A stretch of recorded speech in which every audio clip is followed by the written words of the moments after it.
হযরত খাব্বাব রাদিয়াল্লাহু তাআলা আনহু এসে বললেন, ওয়ান খাব্বাব রাদিয়াল্লাহু তাআলা আনহু আতাইয়া রাসূলুল্লাহ সাল্লাল্লাহু আলাইহি ওয়াসাল্লাম ওয়া হুয়া মুতামাসসাতুন বুরদাতুন ফি জিল্লিল কাবা। হযরত খাব্বাব রাদিয়াল্লাহু তাআলা আনহু থেকে বর্ণিত, তিনি বলেন, আমরা হুজুরের কাছে গেলাম, দেখি যে হুজুর কাবা শরীফের ছায়া ঘুমাইতে আছে।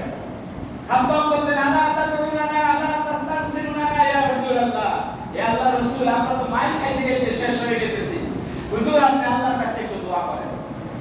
হুজুর বললেন, হুজুর শোয়া থেকে উঠে বসলেন, ফাজালাসা মুহাম্মাদুন সাল্লাল্লাহু আলাইহি ওয়াসাল্লাম ওয়াজহু ফাকালা, আল্লাহর রাসূল বললেন, ক্বাদ কানা ক্বাবলাকুম ওয়া খাব্বাব ইউখাযুর রাজুলু, তোমাদের পূর্বে জালেমরা তারা কি করত?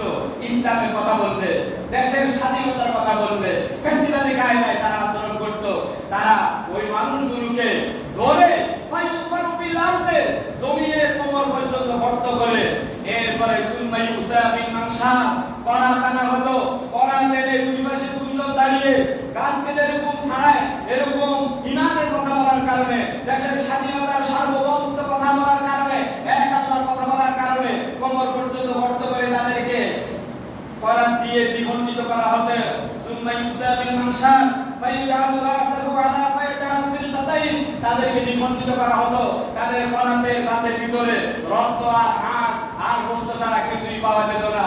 ও খাব্বাব, তাদের চাইতে কি নির্যাতন তোমাদের উপর বেশি হয়েছে নাকি?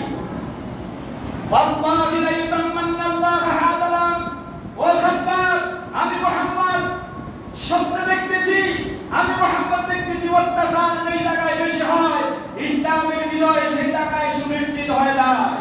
ও খাব্বাব, আলা তাস্তাগফির আল্লাহি লা ইউতাম্মান্না আল্লাহ হাদালাম হাত্তা ইয়াসির রাকিবু মিন সানা ইলা হাদাল মাউত। ও খাব্বাব, অনতিবিলম্বে আমি দেখতে পাচ্ছি মদিনা থেকে ইসলামের বিজয় শুরু হবে। ইয়েমেনের রাজধানী সানা থেকে সৌদি আরবের হাজরামাউত পর্যন্ত মানুষগুলো নিরাপদে, নারীরা তাদের সৌন্দর্যের পর্সা নিয়ে, সহযোগীরা ব্যবসায়িক পণ্য নিয়ে নিরাপদে যাতায়াত করবে। কেউ কার সম্পত্তির উপর আক্রমণ করবে না, সালাবাদি করবে না, মাস্তানি করবে না, ইজ্জত লুণ্ঠন করবে না। সুতরাং ফায়াস্তাজিলুন, সেই দিনের জন্য অপেক্ষা করো। তোমাদেরকে যত নির্যাতন করবে, ইসলামী রাষ্ট্রের বীজ তত বেশি অঙ্কুরিত হবে। হাযা মা ইনদি ওয়া লা ইলাহা ইল্লাল্লাহ আলাইহি তাওয়াক্কালতু